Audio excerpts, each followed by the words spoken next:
இதற்குள் விசுவாசத்தை கொண்டு வருவதற்காக முதலில் விண் மீன்களை எண்ணி பார்க்க சொன்னார், கடற்கரை மணலை பார்க்க சொன்னார்.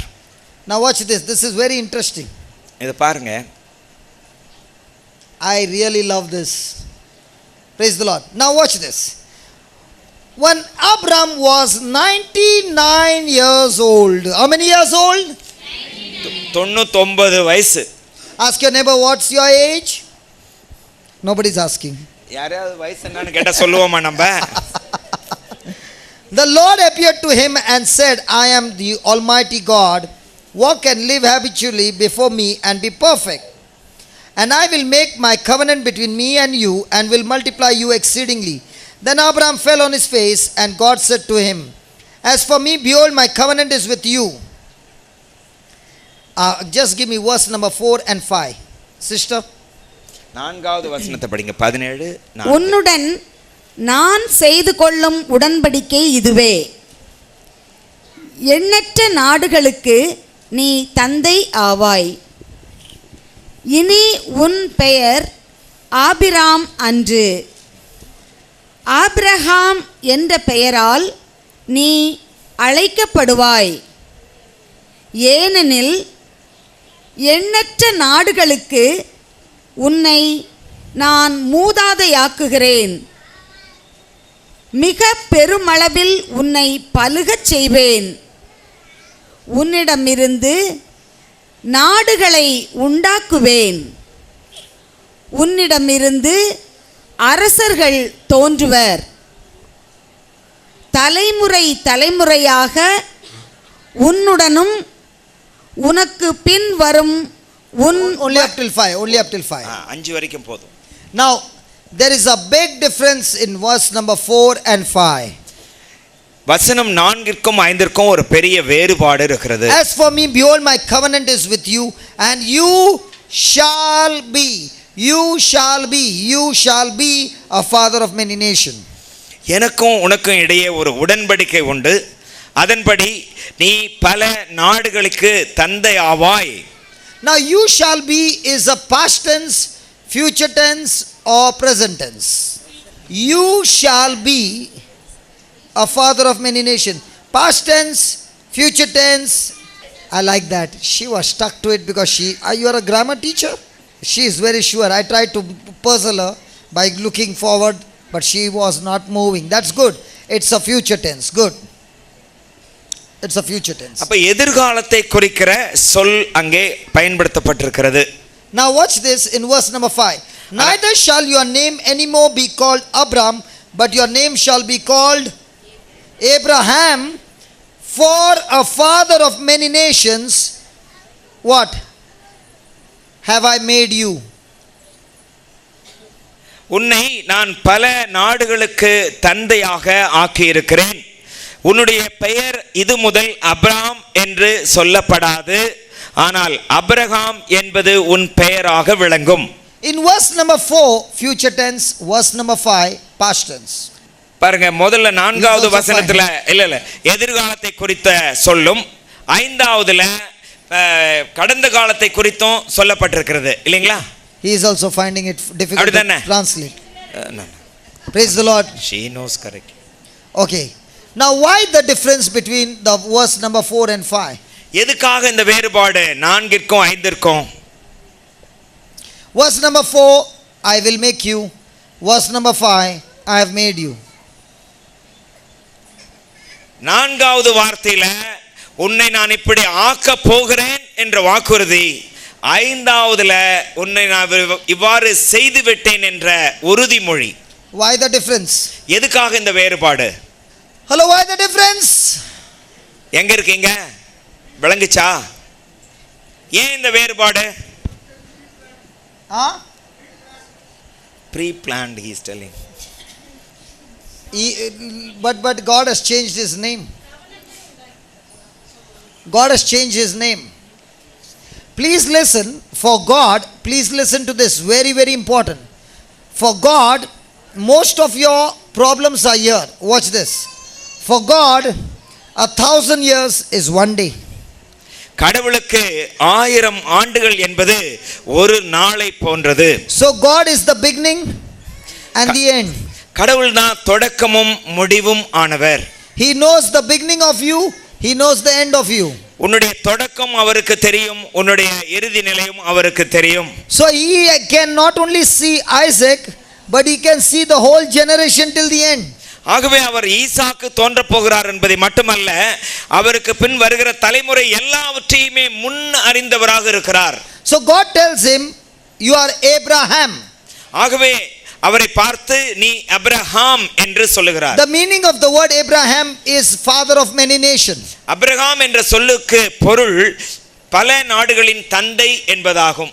So when God called him Abraham at the age of 99, 99 வயதிலே அப்ரஹாமை அழைத்த கடவுள் what will Abraham call himself now? அவரை குறித்து அவரே என்ன சொல்லிக் கொள்வார் இப்போது? He has to go to everybody and tell them, I am no longer Abraham, I am Abraham. அவர் எல்லாரையும் பார்த்து இனிமே நான் அப்ரஹாம் கிடையாது, நான் அப்ரஹாம் என்று சொல்லுவார். Are you understanding? புரியுதா? For example, I said doctor. Doctor அப்படின்னு நான் சொல்றேன். But I was looking at this lady doctor. ஆனா டாக்டர்னு சொல்லிட்டு இந்த லேடி டாக்டரை பார்க்கிறேன். But there was another person who is also a doctor. அங்க அதுக்கு பின்னாலயும் இன்னொரு டாக்டர் இருக்கிறாரு. So when I said doctor, who will look at me? நான் டாக்டர்னு சும்மா சொல்லும்போது யார் என்ன பார்ப்பாங்க? The one who is a doctor. யாரு டாக்டரோ அவங்க தான் பார்ப்பாங்க. Are you understanding? புரியுதா? Are you understanding? புரியுதா? So everything has got a name. ஒவ்வொன்றுக்கும் ஒரு பெயர் உண்டு.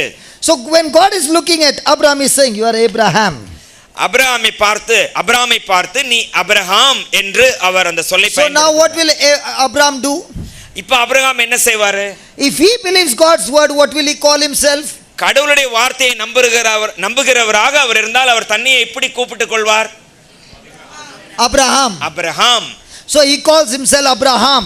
அப்ரஹாம் என்று தன்னையே அவர் அழைத்துக் கொள்வார். Imagine Abraham calling himself Abraham without having a single child. குழந்தையே இல்லாத போது அப்ரஹாம் தன்னை அப்ரஹாம் என்று அழைத்துக் கொள்வதை பற்றி நினைத்து பாருங்கள். He called himself Abraham when he had no children, but today when you look at him, he is truly a father of many nations. அவர் ஒரு குழந்தைக்கு கூட தந்தையாக இல்லாத போது அப்ரஹாம் என்று அழைத்தார். ஆனா இன்று உண்மையிலேயே அவர் பல நாடுகளின் தந்தையாக இருக்கிறார். Are you understanding? Now when I look at that brother, he said, I am going through dialysis. ஒருத்தரை பார்த்து நான் சிறுநீர் கழிவதற்காக மருத்துவ கருவியின் வழியாக சிறுநீர் பிரிக்கப்படுகிறது. Now what is he calling himself? அவர் தன்னையே எப்படி அழைத்துக் கொள்வார்? Kidney failure.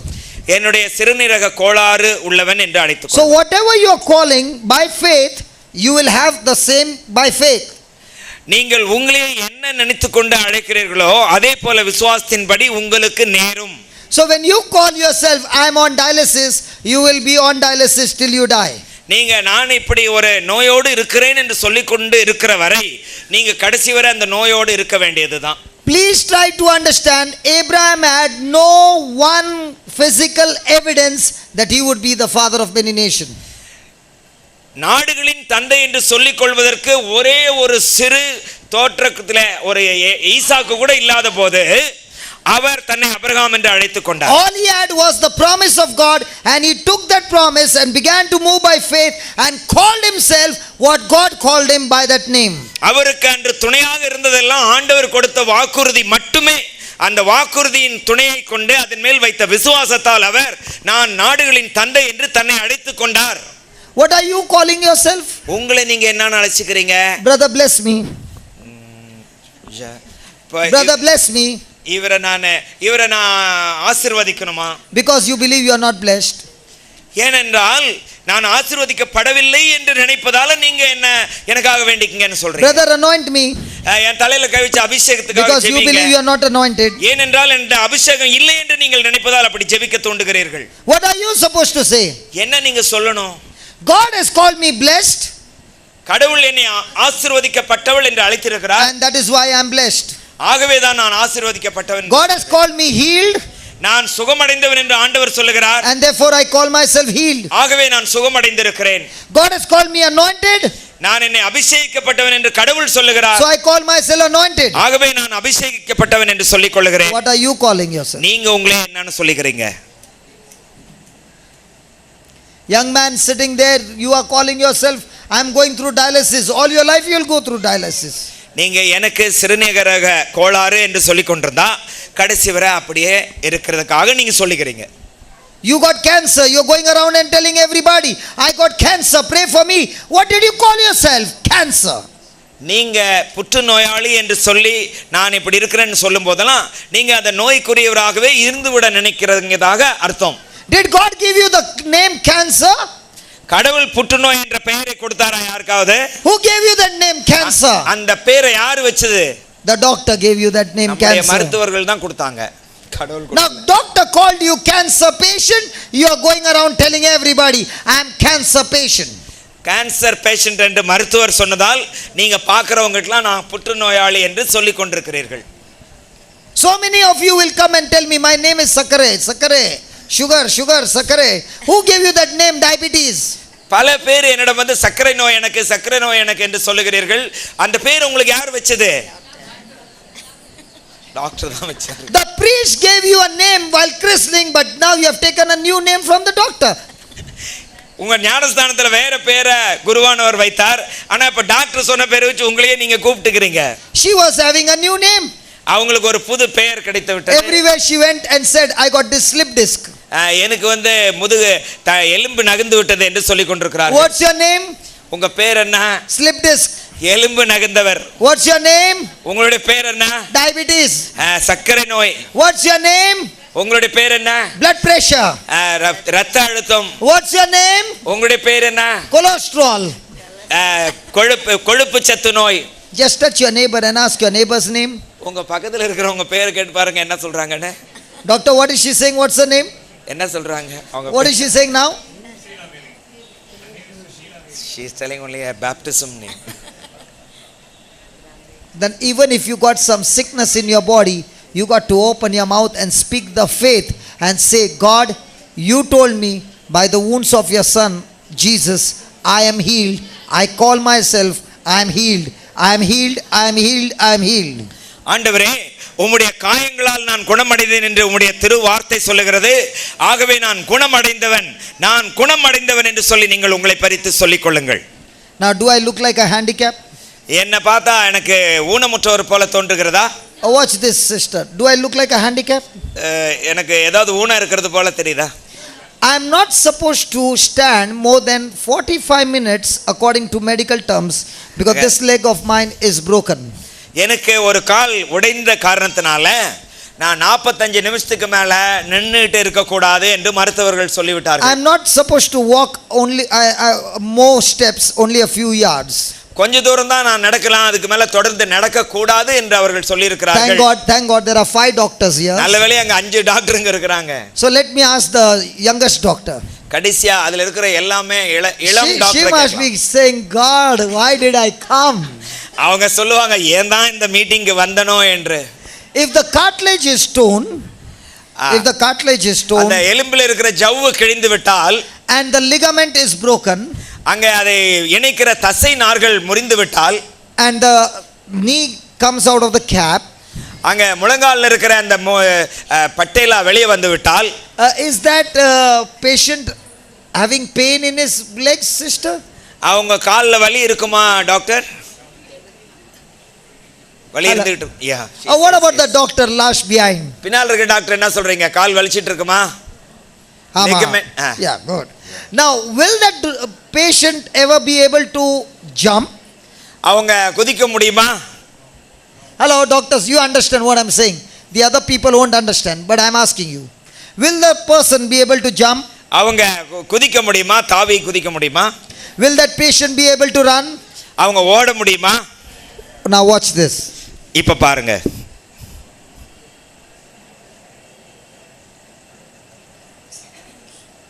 I'm ready to jump, okay?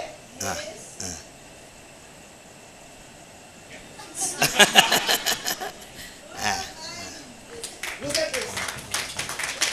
Praise the Lord.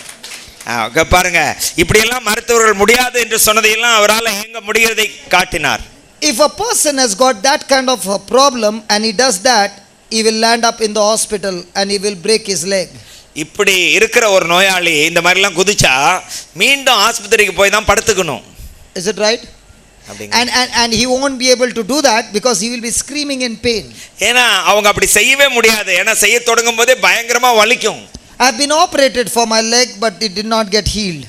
நான் என்னுடைய காலில் ஒரு ஆபரேஷன் நடந்தது, ஆனா அதன் மூலமாக சுகம் கிடைக்கவில்லை. When I began to exercise faith healed my leg. ஆனால் விசுவாசத்தை நான் கைக்கொண்டு நடக்கும்போது விசுவாசத்தினால் நான் குணம் பெற்றேன். And thank God, even today if a doctor has to examine me, he will say you need a surgery.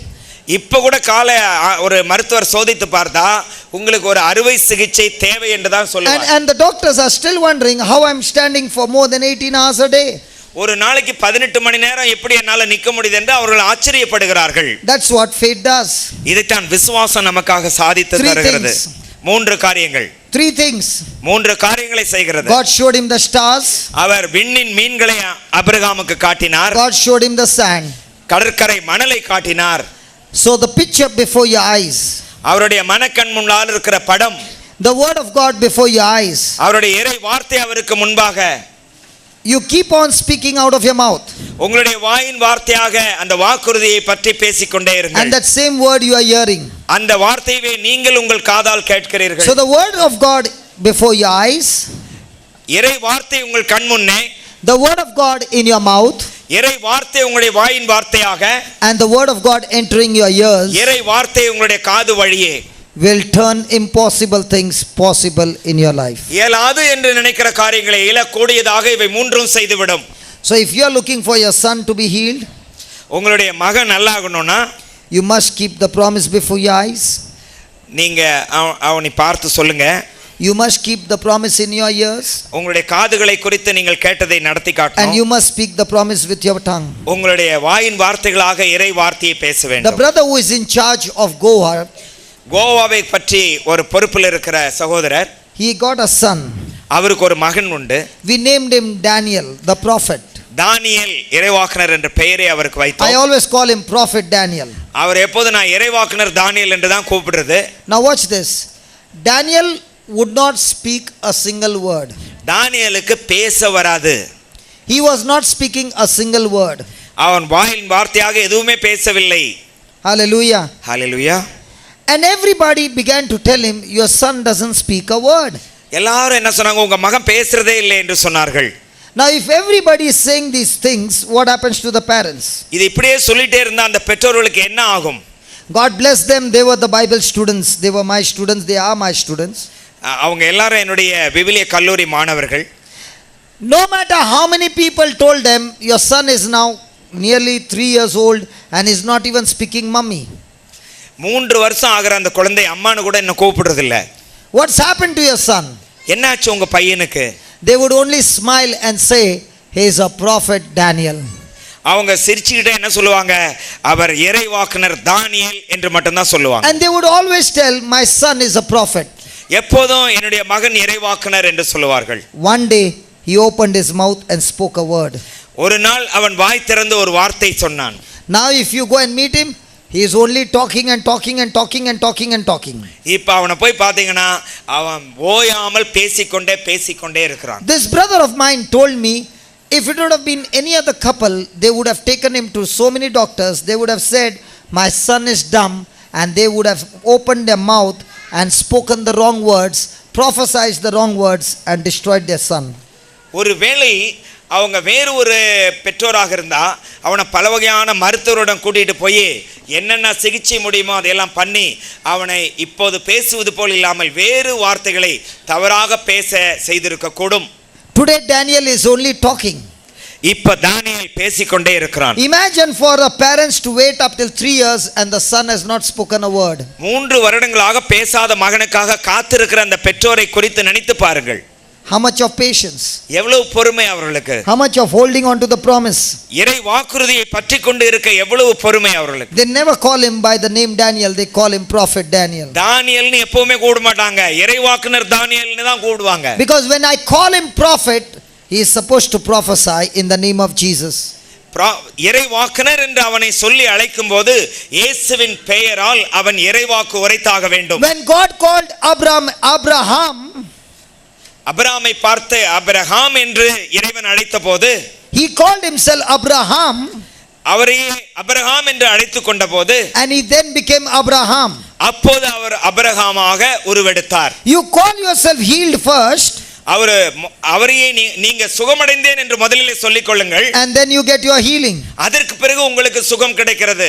You call yourself blessed, உங்களுக்கு ஆசீர்வதிக்கப்பட்டவர் என்று உங்களை சொல்லிக் கொள்ளுங்கள், and then you get blessed. அதன் பிறகு ஆசீர்வாதம் உங்களுக்கு கிடைக்கும். You call yourself anointed first, அபிஷேகிக்கப்பட்டவர் என்று சொல்லிக் கொள்ளுங்கள், அபிஷேகம் உங்களுக்கு கிடைக்கும், and then you get anointed. உங்களுக்கு அது கிடைக்கும். Watch this, watch this. இதோ இப்ப இத It பாருங்க. is so interesting. The Bible is so interesting. இறை வார்த்தை இவ்வளவு வியப்புக்குரியது. Genesis 39. தொடக்க நூல் 39ஆம் அதிகாரம். Joseph is sold as a slave. யோசேப்பு அடிமையாக விற்கப்பட்டார். Joseph was brought down to Egypt, and Potiphar, an officer of Pharaoh, captain of the guard, an Egyptian, bought him of the hands of the Ishmaelites, which had brought him down there. Joseph என்பவர் போத்திபார் என்பவரால் இஸ்ராயேல் இனத்த மக்களிடமிருந்து விலைக்கு வாங்கிக் கொள்ளப்பட்டார். Watch verse number 2. இரண்டாவது வசனத்தை பார்ப்போம். And the Lord was with Joseph, and Joseph was a prosperous man. ஆண்டவர் யோசேப்போடு